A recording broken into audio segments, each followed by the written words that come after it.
Hello and welcome. I'm Siddharth Zarabi and you're watching Business Today Television. Family disputes within companies often have far-reaching consequences. They impact not just the people who are fighting but minority shareholders. These shareholders bear the brunt of such conflicts and their interests get compromised due to the power struggle, the lack of transparency and poor succession planning, apart from impact on the actual business operations as well. So what are the solutions? For more on this, I am joined by Sakate Khaitan, Senior Partner at Khaitan Legal Associates, Srinath Sridharan, Corporate Advisor and Policy Researcher, and someone who's helped us do the basic research for the debate that we are having, as well as Shriram Subramanian, Founder and the Managing Director of InGovern Research Services. Welcome to Business Today Television, folks. I'm going to start with Srinath to sort of set the context for the discussion, because obviously we've seen the latest spat, which is the Bharat Forge family spat in some ways, and many years ago we had the Reliance Industry family dispute, the biggest so far, and then the Tatas and the Mistry group, and down south Murugappa group, and many others. Srinath, how significant is this issue, and is it sort of peculiar to the way Indian companies, many of Indian companies are run by business families? So that yes, it is in a sense peculiar, because I think India has always loved its carpets to brush everything under, and the large elephants in the room. We don't want to speak about succession planning formally, which is why I think where there is a will, there could be a successor. But where there is a succession doesn't mean there is a will. I think all these quarrels emerge starting from that. And I think you go back even 50 years, the Indian business families have always struggled with actually calling out, because I think that comes with the territory. It's almost like the promoter's son also expected to be intelligent, capable, and fit to run an entity or to govern an entity. I think today we've all learned that with wealth, that is not necessarily true. And yet the bickering continues, and especially in this case of, let's say, the Kalyani Hiramat family, if you look at the two sides, the wealth creation the last 30 years has been disproportionately large on one side and weak on the other side. And I think a lot of these are alluding to going back to verbal and oral agreements, which is why I said if the mother or father were alive, things don't erupt, but otherwise it's crazy. I want to come to you, Sakate, on the same point and ask you, who bears the biggest negative impact when such disputes arise? So the biggest negative impact obviously is to minority shareholders, because if the majority shareholder, particularly if they are in management and control of the entity, gets distracted, then there's significant impact to the stock price, and therefore the impact on minority shareholders who really don't have any control. The second is in many of these family disputes, particularly in my experience, what happens is that the resources of the company are deployed to protect either one side of the family or the other side of the family. And that causes a significant issue also. The third is, of course, lawyers such as us gain and everybody else loses. So it's best avoided in my view. Okay, one quick follow-up. The way these things play out in India, because family disputes have happened in the past, even in Western geographies. Is there anything unique that you have noticed with regard to Indian disputes? So in regards to Indian disputes, what I've noticed is, because it is pure family and external parties are not involved in controlling the fallout, there is a lot of emotion involved. And when emotion is involved, rationality goes out of the door. And Absolutely. that is very, very unique to India. The emotional part of it, and you're absolutely right, we've seen that play out in the past as well. As I come to you, Shriram, I want to focus on the role that the board has in this regard.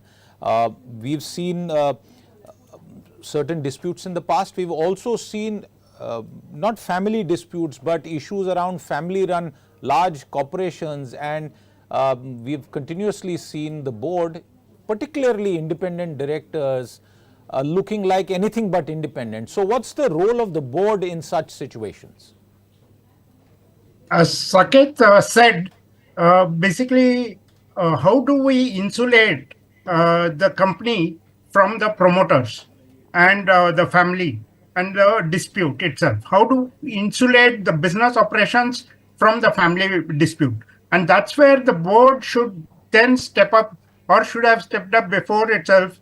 That is succession planning, saying that we have to delineate the business operations, the day-to-day functioning of the business, the employee morale, everything from the promoters and the family, and ensure that the dispute be current dispute as well as possibly some potential disputes are sort of delineated. That is the board's role.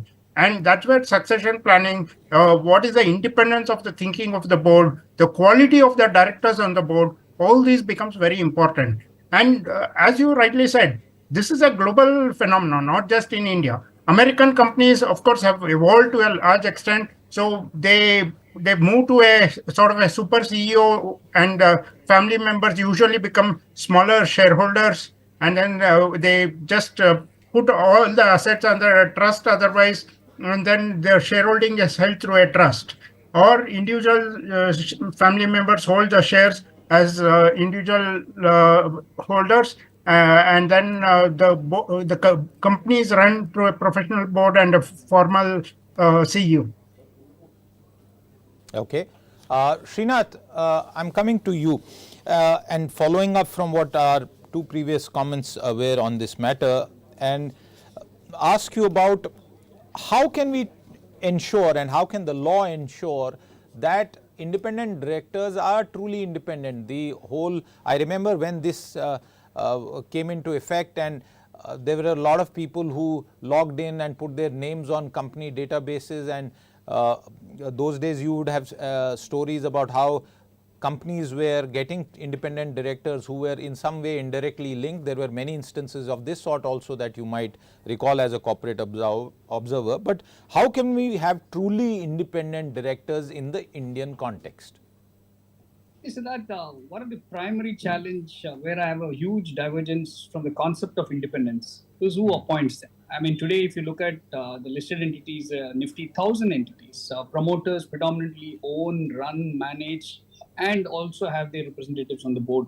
So the concept that legally you can say the NRC, which is chaired by an independent director, will potentially approach potential other independent directors to recruit them is a great fiction. I mean, I think it's great on paper, but in reality, practically it just doesn't happen. I mean, if you fall foul of a promoter and you take a stand, the chances are the grapevine, the corporate grapevine or the family promoter's grapevine, you're going to be persona non grata very, very soon, probably hours and days, that's all.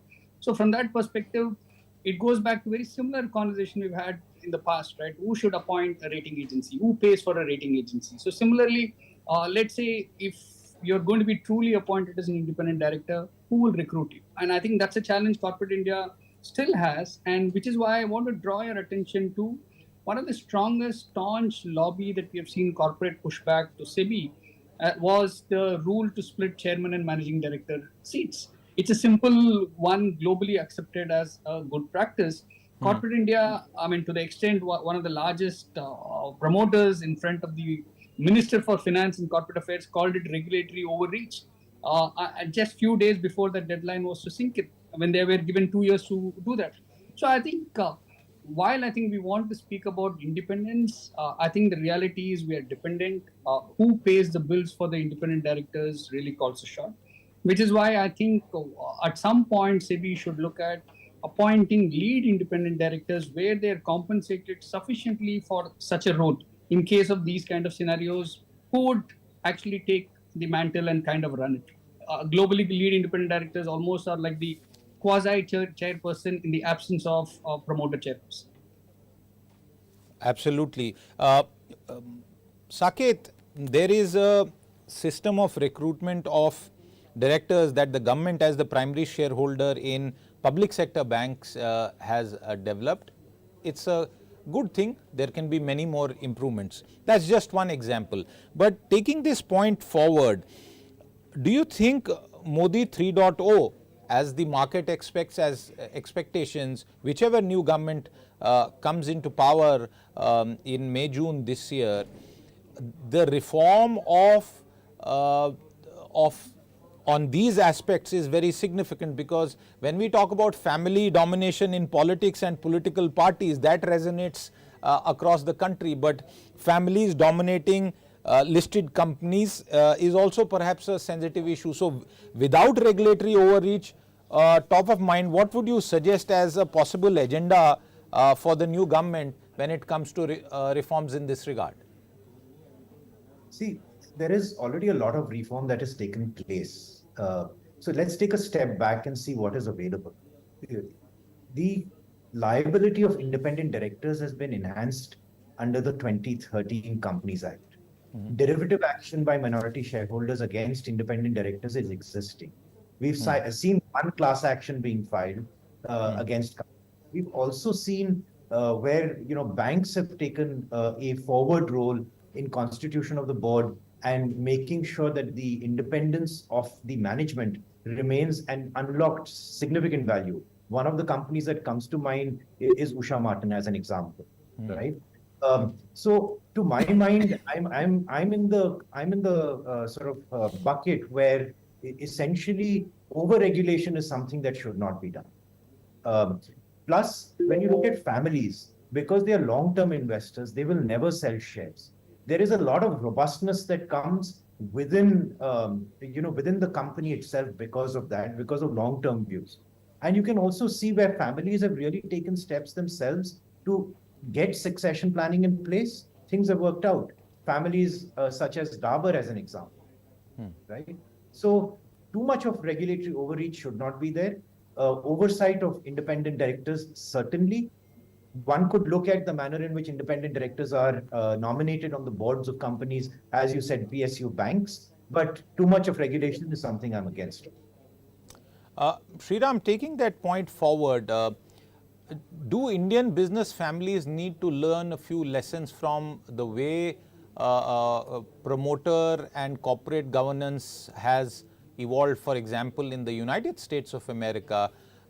50 years ago, 70 years ago, some of the companies there was family ownership. Today also there are many leading companies, old economy companies, where there are promoters and their third generation that continues to be owner shareholder, but the management is very professional, the boards are extremely professional. What should Indian business families, particularly where the baton is going to be passed in the next few years, learn from overseas and adopt voluntarily? Definitely there is a huge learning, because they have also been there, done that kind of a thing. Whatever issues and challenges they have faced, the Western world in that sense, even UK for that matter, has faced, applies to India also. And as Sakate said, over-regulation is something we should avoid. So what can Indian companies learn? One is try to bring in a professional, I would think a CEO, a managing director, who can groom professionally. So avoid family members within the management. Think of the family as owning only the shares, and they being in a position to move out slowly over a period of time. We see at the end of the day, family members, second generation, third generation will have their own aspirations. And I believe one of the storied companies like Asian Paints and all, their family members are also slowly trying to sell their shares. I mean, every year they have, in fact, there were many in other companies also, they would have told their wealth managers to sell off X percentage of shares, or target wealth that is 10 crores or 20 crores, you sell off that amount of shares, because they need a lifestyle. They have their own aspirations. They want to do something else. So to that extent, I think the delineation or the separation of management from ownership, I think that should be, I think, on the top of any family-run businesses. Okay. Srinath, I come to you on a point that came up during the discussion, and this is not with respect only to business families, but in an earlier context and earlier programming, we understood that many business families and owners, the women who are equally important in those families, there is no formal will, and we have seen not only disputes around between promoters, but even within families, especially women, because there is no formal will in place. Why do you think there is a lack of formal succession planning in many family owned enterprises in India, as we have seen in the past, and who knows, there might be many more examples which will only emerge when certain events take place, Srinath? Sure. I mean, I call it the Markandeya syndrome, the immortality, right? I mean, as we humans live longer, I think we become delusional that we are going to live forever. And Siddharth, here, it's not only the promoter families. Look at some of our tall professional leaders who refuse to leave their seats, right? I mean, the chairman, managing director, they kept on getting extensions. They will lobby with the regulators, with their regulated entity, just to hold on to that seat. So the point is this, right? I mean, when we say we have to go do vanaprastham in the Indian scriptures, it doesn't mean you go to the forest. It means that at a certain time of your age, you figure out and do what is good for mentoring, society, giving back. And I think we have forgotten that. Business families have this challenge, larger challenge, because if you look at a promoter who spent last 40, 50 years building that business, I don't think they have any other hobbies or vices. What do they do? I mean, if you suddenly tell them that you retire, I mean, to be fair, I think at 60, most of us will be fit and fine and raring to go. But if you tell them go home and don't do anything, do something, I think it's going to be, I mean, either they have to kill themselves or kill somebody at home. I mean, I'm just saying from an emotional or a mental state point of view. So that's one challenge. Two, I think we generally don't like certain words, especially like retirement. We almost think that it puts us in a geriatric bucket. There's a social ostracization around it. And for most of the promoters, their office or profession is their social identity. So if you tell them suddenly sit at home and do something else, I think it's a real challenge that they have. But I think it is not just for them, it is for everybody. And women, I think, with all due respect, we kind of deify them and call them Shakti and keep them on the pedestal. But when it comes to giving them board seats, we have seen it play out in one of the large groups. We don't want to give it. When it comes to them entering the workforce or taking executive roles, we don't want to give it. Or if you look back, I think 20 years ago, after liberalization especially, we found a lot of spouses or daughters of promoters in India open up boutiques. And I mean, it's very intriguing, right? Why are they opening boutiques, fashion boutiques? It was basically loose change for the promoter to keep them occupied and stay away from their hair. I mean, I think there are many, many examples where we have said that we want them, but we don't want them in business. I think things will change now with more education. But will our religion and our calling cards, we still move away with surname, caste names, and religion? And a lot of business families still hold on to a lot of those. I think that's a challenge we have. Viewers, we used to do, I used to anchor a series called Women Mean Business many years ago in a different avatar.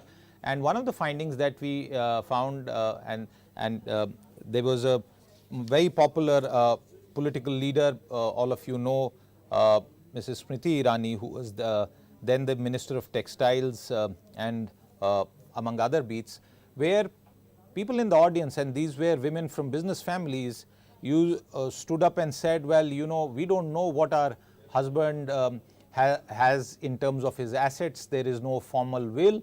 And when we went up and asked them, why are you not creating a will for your children, for me, and for the next generation? And one of the responses was, why do you want me to die very soon? So this is the kind of cultural context also which Srinath, I think you were also alluding to. But Sakate, is this again something that Indian promoters need to look to, given the high profile battles that have played out, and obviously a lesson for them in terms of the consequences? Absolutely, Siddharth. There are two or three things here. Just let's look at the law for the moment, right? Hindu laws change to include within succession in the HUF the women in our lives, including daughters, right? Which means that as long as the genesis of the creation of the business comes from the patriarch, then everything below the patriarch forms part of the Hindu undivided family, even if it is not in the HUF file as we call it. That increases the risk of disputes. The second is keeping women away from the board and not getting them involved in what is happening in the business really does not permit them to give advice to the people who are involved in the business, such that the business can succeed and the family can succeed. And the third is a little known fact, but the Supreme Court has held that family arrangements, even not registered, are binding on families. Now you put everything together, it is absolutely necessary that families get together and really talk about what is important and how things are going to be dealt with. And put in place structures such that when there is a dispute, the wealth of the family is not depleted and the business carries on. Saket, the point that you made that the Supreme Court has held that family agreements, even if not registered, have legal standing. Did I hear you right on that? You did. So, if that be the case, I just want you to expand further, and perhaps somebody might learn from this. In such a situation, what does it mean therefore? There is no incentive to actually register properly a family arrangement, and something that's decided between four brothers can then stand the test of law? It can. I mean, you have to go back, Siddharth, to the manner in which Indian contracts work, right? In effect, an Indian contract can be oral also, and it is enforceable subject to parties taking steps in implementing. That is the very basis of it, right? So if four brothers have done it, and there is a sister involved in the co-partnery property, and the sister has not signed it, then it is not binding on the sister, for example. Now with the change in law, the entire family needs to sign, right? So it's not that just the men folk decide what to do and it's basically enforceable against everybody. Absolutely, and I think this won't just apply to equity ownership, but even real estate wealth, for example. Saket. Absolutely. Srinath, come in on this point, expand on this. I mean, given what Saket just said, how can we sort of take this point forward, Srinath? One, I think from SEBI's amendment last year, if you're running a listed entity and the family has any agreement, they're supposed to disclose it in the public domain. But one of the things that which I think is kind of fuzzy logic, if SEBI can bring clarity, is anything that has also been done in the past, if they put a date and say, now come ahead and make that as a public disclosure. I mean, a lot of these disputes would, you can put a kind of a sunset clause and say, if you don't declare it by then, we are not going to take it forward. That would help. And I think two, it's also cultural change that most of the promoters look at their entities once they've listed as if they are owners in perpetuity. I mean, the stakes, the percentage of stakes they own doesn't really matter, and which is the concern, right? I mean, one of the entities which fought for a long time, brothers fought, are said to have spent about 270 crores in legal fees. The minority shareholders pay that. And I think some of these are also cause of concern. I wonder whether the regulators would ever stand up and ask. And I think that's a question that we will need to ask ourselves. In fact, Srinath, I'm going to pose a question that you yourself have raised earlier, which is, should and can SEBI regulate that promoters who are involved in ownership quarrels, especially listed companies, that they sort of step aside for the time being while that ownership battle is resolved, and to add to that, that the cost of those battles be borne by the individuals concerned and not by the companies that they have managerial positions in? Absolutely, Siddharth. They should, because it's not only the financial cost, it's also the management cost, their time available to run those entities. And two, in any family dispute, there is a division within the company. the employees take sides, the different stakeholders take sides. So if entities are saying that they're truly having succession plan and enough professional managers, their best test is during a crisis, right? And also expecting independent directors to be independent can happen only when the fighting families are not on those board meetings. Shriram, weigh in on that. Prime Minister Modi even told the banking regulator that be prepared in the first 100 days of the new government. There's going to be a lot of work coming your way. We don't know what he meant, but perhaps for SEBI and for the MCA, should we draw up a sort of agenda item of top 3 items that they need to do on this front?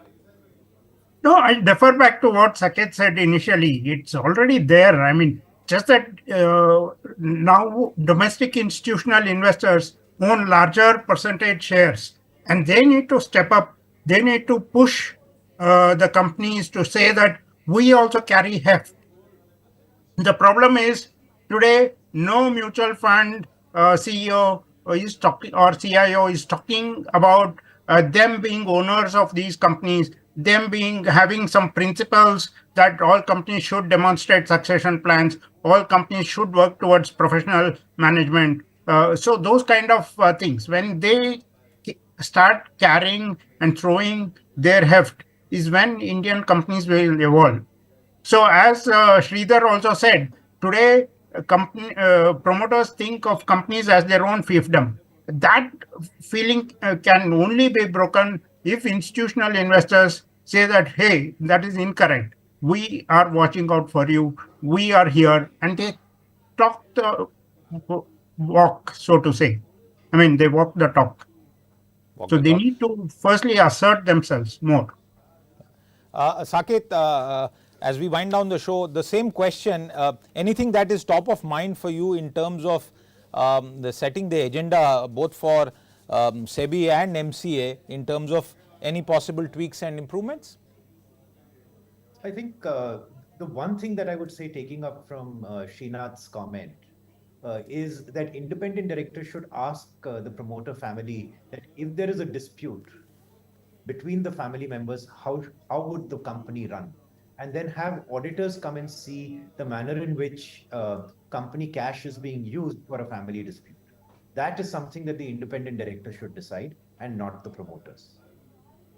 Okay, fair point. Srinath, closing comments on the show to you, especially on the topic of trying to set a new agenda. I think India Inc. is going through huge metamorphosis. I mean, if you go back, what liberalization did to India was it brought about a realization that Indian promoters were not just uneducated, but today you have the successors who are educated, who wear the equity handle very well as wear the professional manager hat very well. And I think over a point in time, the next generation should learn how do you actually separate the two, because the roles and responsibilities as a shareholder is very different from as a professional CEO. And I think that is where the true governance will set in, and it needs a huge cultural change. All right. Lots on this front to happen, as the experts on the show have told us, viewers. There's a lot that is already in place as far as the framework is concerned, the laws, and of course, public memory should also inform the decisions of promoters' families. But as always, more continuously needs to be done, and hopefully we will see better improvements in this regard in the near future. Saket, Srinath and Shriram, thank you very much for your time with us today, and you the viewer, thank you for tuning in. We'll be back with more. Until then, goodbye.